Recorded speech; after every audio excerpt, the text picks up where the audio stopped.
of our inner being, the scope of freedom will diminish progressively, and ultimately our freedom will become no longer the freedom to do something, freedom for, but only freedom from responsibility, freedom from the duty to make a contribution, freedom from the responsibility to conduct oneself as a respectable human being, freedom to be able to transform a sorrowful situation into a joyful situation, all kinds of freedoms.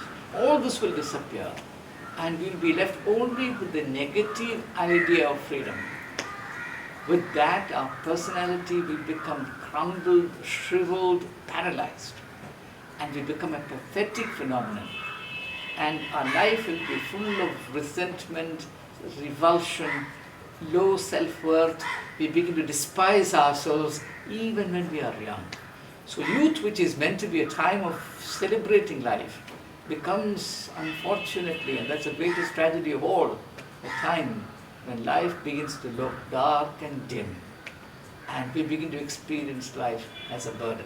This, my friends, is the reason why thousands and thousands of young people commit suicide in our country. Life is the greatest value.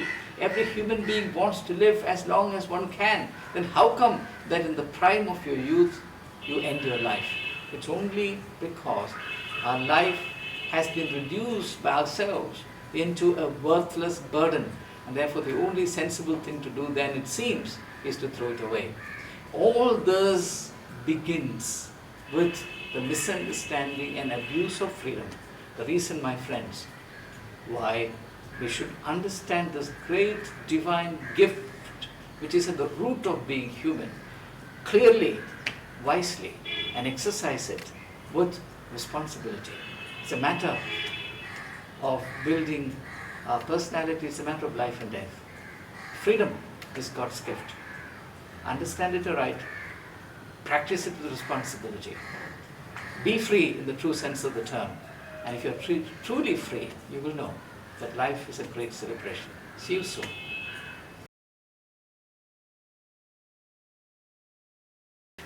Good morning, everyone, and I welcome you back to our series, Taking Care of Our Life When We Are Young.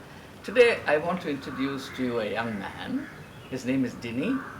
I've asked him to stand with me. There's a reason for it. The reason is that he is a partner with me in this work that we hope each one of you finds useful. So he's as important as I am in this task. Very often he's behind the camera, therefore there is no way you can see him. I felt that you should have an opportunity to see him, because we are together trying to serve you as best we can.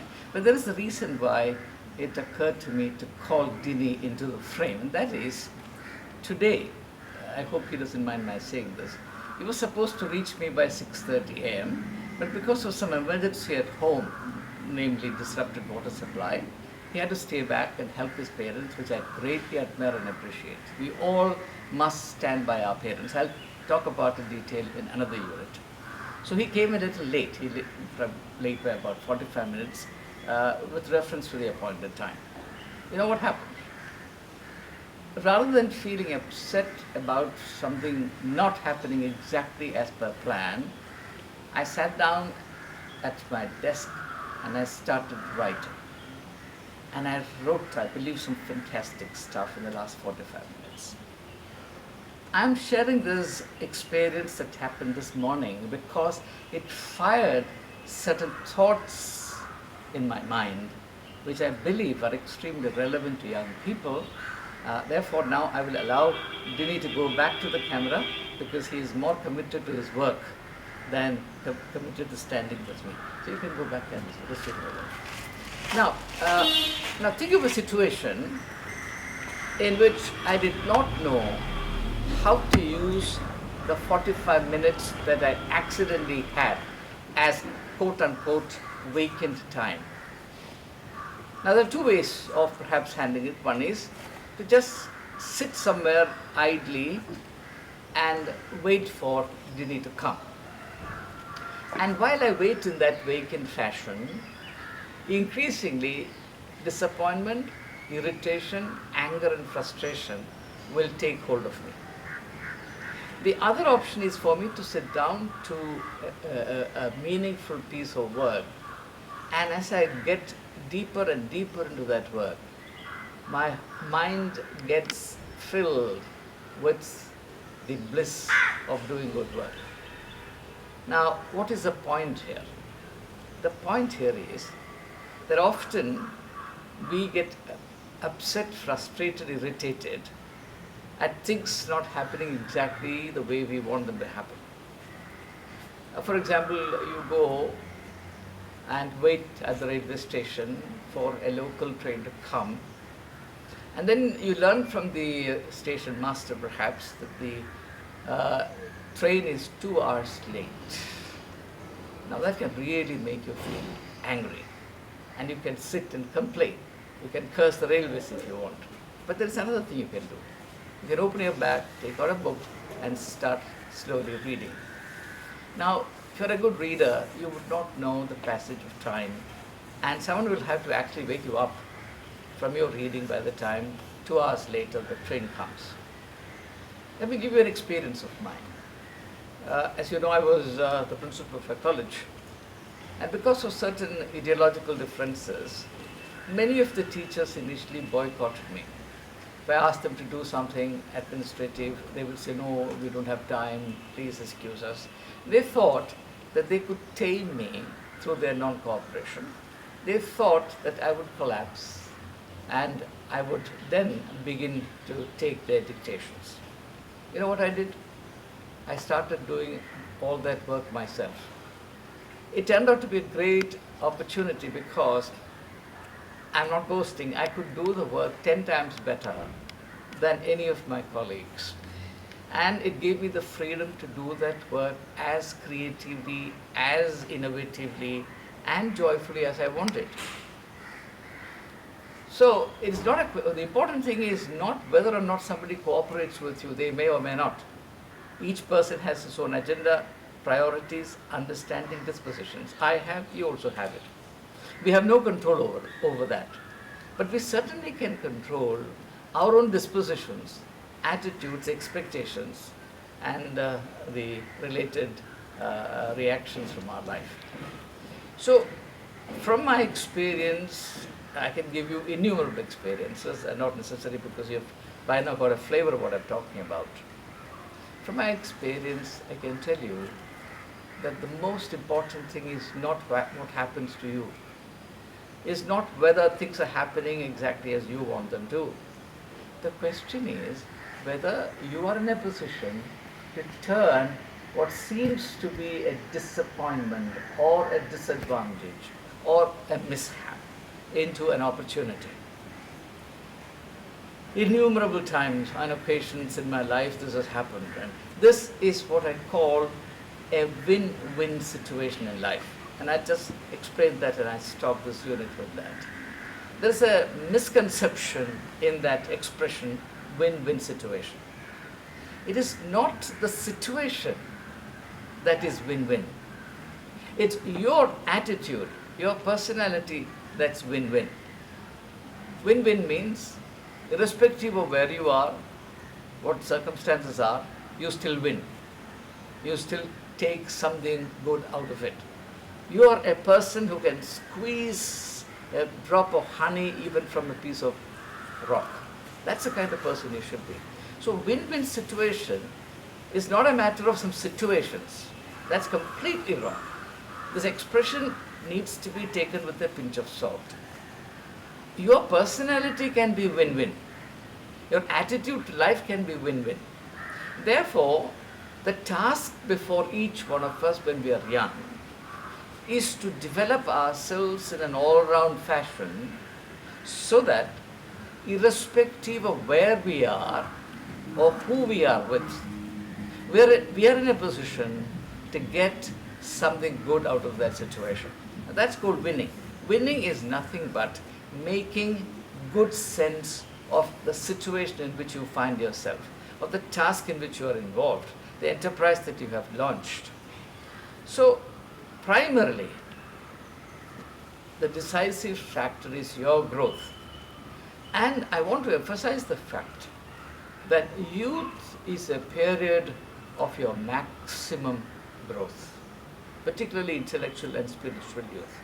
So while you are young, the best way to take care of your youth is to manage your time, opportunities, and mental, spiritual, intellectual resources with a view to developing yourself in an all-round fashion so that you can take something good out of any situation you are placed in. Just think of it. Every situation in life is full of opportunities. But there are people, unfortunately, who, no matter where they are, can only see problems. A win-win personality, according to me, is one who finds opportunities rather than problems in any situation that he or she is placed. And that's what I call dynamic youthfulness or proactive personality. And I can tell you, that's a great thing to be such a person. And our purpose in staying together, walking along hand in hand, thinking, sharing our minds, is actually to reach that state which you very well can, so that you become and remain a win-win person rather than a win-loss person or a loss-loss person. You have to be, and you can be, a win-win person. Try, and we will continue our journey in the next unit. Good morning, friends. What a wonderful thing it is that we can be together each day, thinking, groping our way towards a better quality of life and a better feeling about oneself. You know, I have been with young people for 45 years. I taught university students, I administered a college. My life was entirely with young people. That's the reason why I'm doing this unit. I love young people, and I think it's a great privilege to be with young people. Today, we would think about something related to what was said in the previous unit. The previous unit was about becoming the win-win person. Today, let's think about being creative human beings. Why is this so important in our times? It's because we are living and growing up in a consumerist culture. Today, the market is the ultimate destination.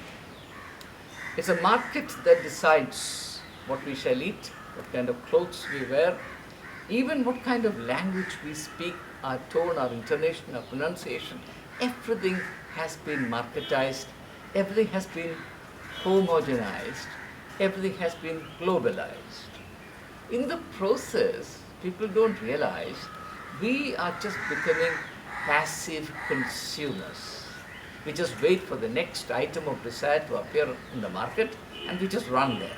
The only activity we undertake is running to the market with money in our pocket and then purchasing it, enjoying it, or consuming it like passive consumers. Now, I believe that there is a serious problem here, and I believe that this attitude to life is really a self-insult. We're insulting ourselves by living in this fashion. There's a far superior attitude to life or way of life, and that's what we are going to understand this morning. Let's call this the creative approach. So, two words: consumerist versus creative. You can either be a consumerist kind of a person or you can be a creative person. Now, you know that all societies from time immemorial have valued creative persons, poets, writers, artists of various kinds, painters, sculptors, musicians, theatre personalities. Whatever is creative has been cherished by societies from time immemorial. So, on the one hand, you have a very strong, continuous tradition of creativity, and creativity being honored and celebrated, creativity being recognized as the very root of being human. And on the other hand, today, we have this onrush, this kind of avalanche of consumerism, which reduces all of us to the status of passive consumers. Now, what does it mean to be creative? And I want us to understand this as simply and clearly as we can. Now, first of all, the difference between a creative person and a consumerist is that a creative person is active. A creative person relates to his context in a very proactive manner. Let me give you an illustration. Suppose you are an artist and I am a consumerist. Both of us see the same block of stone. You will see a beautiful image hidden in that block of stone. I will be completely blind to it, and I will say, oh, this block of stone, it's a hindrance in my way. Take it away. On the other hand, having said that, I'll go to a supermarket or a mall and look for a place from where I can buy an image of beauty. So in this instance, all that matters is whether I have money in my pocket or not. It doesn't matter whether I have imagination. It doesn't matter whether I have skills. It doesn't matter if I have the ability to endure a process that involves in the creation of something valuable. All that matters is whether I have money in my pocket. Now surely, it doesn't take any personal greatness to keep money in your pocket. A thief has money in his pocket. A corrupt person in our society has tons of money, not only in his pockets, in his bank, in his lockers, and his overseas accounts. Now, that's no credit to anyone. Rather, it's a discredit because you have really not earned it, labored for it, and there is no touch of your personality on the money that you have. On the other hand, if I write a novel or even an article, newspaper article, and I'm paid the honorarium for it or the royalties for it, then that money is quite different. It may be nothing compared to the hundreds and thousands of crores that a corrupt politician makes through dishonesty.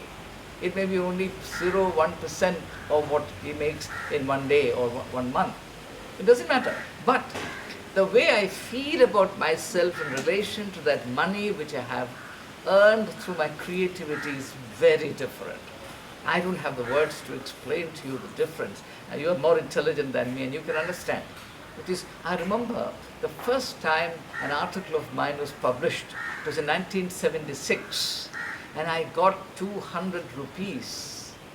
And I tell you, that was greater to me in satisfaction and excitement than earning 10 crores by lottery.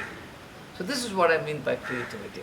Creativity is the expression of something precious hidden within you through an outward activity.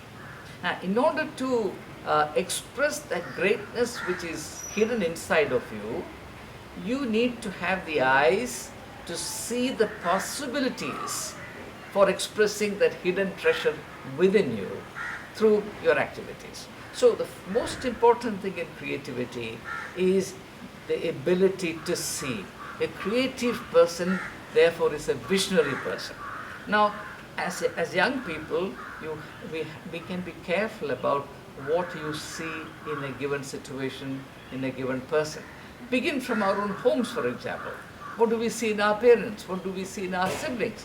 What do we see in our domestic situation?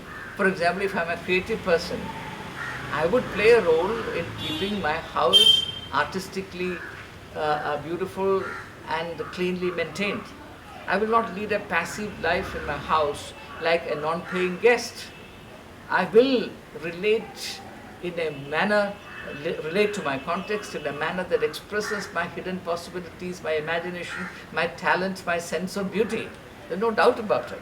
And therefore, for parents, having a creative young person at home is such a blessing and such a great joy. Therefore, you can be a blessing in your own home. Or you go to your college or your school, for example. Now, rather than expect everything to be dished out to you, if you're a creative person, all the time you will ask, What is it that I can contribute to enriching the classroom experience? There is a very famous Jewish author called Elie Wiesel. He survived the Nazi concentration camp and has written extensively about his horrendous experiences, near-death experiences in concentration camps. In his memoirs, Elie Wiesel says that his mother would send him off to school and wait for him in the afternoon for him to come back. And the question that she would ask invariably each day to Elie Wiesel is, "Son, have you been able to ask some intelligent questions today in the class?" She was not interested in how many marks he scored. She was interested in the contribution that her son made to the richness of the classroom experience. Now, that is the case with a wise mother.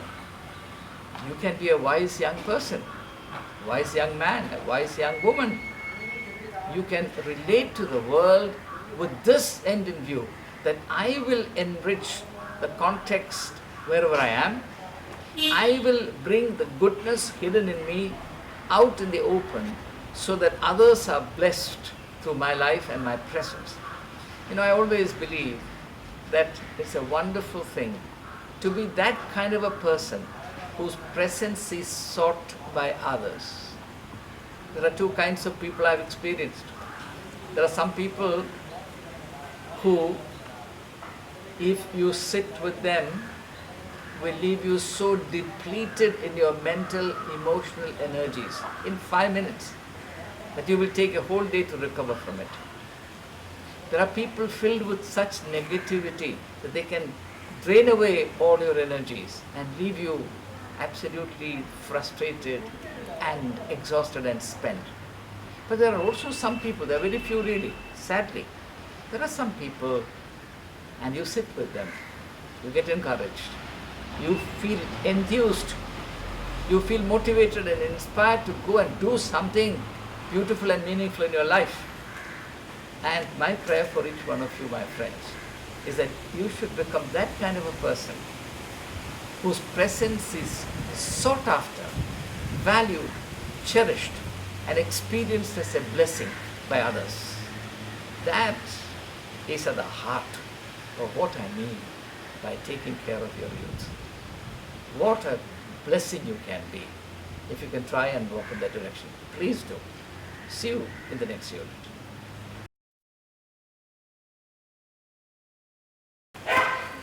Hello, good morning.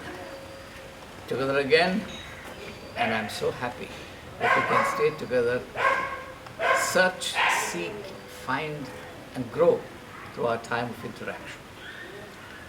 Today, let's think about something that many people think is not a very exciting subject. I'm going to talk to you about purity in human life. Now, I do so because I'm aware of the fact that we are living in an age of pollution, all-round pollution. People talk about atmospheric pollution. I lived in Delhi for long, and each day the air in Delhi gets more and more polluted. 1/3 of children in Delhi have breathing difficulties, and this aggravates in the wake of festivals like Diwali, where people burn crackers, all kinds of things. Not only that, we are living in an age of noise pollution. There's noise everywhere. I'm a person who is in love with solitude. As a public speaker, I can tell you that my food is silence. Not only that, the power of my communication, if you have noticed, is silence. Suppose I speak so fast that there is no silence between the words and phrases I use. See, I've stopped now. Suppose there is no stop, there is no gap, there is no silence between the words, the key words that I use and the phrases that I use. I will communicate nothing. People don't realize, and I plead with you to realize, that silence is the secret of communication. Now, if you abolish silence from communication, it becomes noise pollution. This is so important for me to explain to you. I'm going to repeat what I said. If you exclude the music of silence from your communication, your talk, your speech, then you are no longer communicating but contributing to noise pollution. I hope you understand and remember this forever, because this is what I have discovered over 50 years. Whatever I am sharing with you, my friends, is what life has taught me. This is not bookish knowledge. So the fact remains that we are living in an age of all-round and burgeoning pollution. The internet, for example, there are various sites that can pollute us. There are thoughts that pollute us. There is food that pollutes our body. Now, much of the food that is consumed today is toxic because of the way farming has taken in recent times because of covetousness. So we're actually ingesting poison. Now, therefore, we have to wake up to the importance of purity in life. Now, in this context, I have to emphasize that purity is the foundation of life. Our life stands on the foundation of purity. Let me give you a couple of illustrations so that this is understood. What is breathing? Breathing is a process by which your blood is kept continually purified. What's happening in your lungs is the purification of your blood. Now, of course, the lungs can do that work because the heart pumps that blood. Now, suppose the heart does not pump any blood, or for that matter, your lungs don't work anymore. What happens is that the purity of your body gets subverted, compromised, and your life gets immediately endangered. Or take another example, doctors usually check your blood. Now, if the sugar level in your blood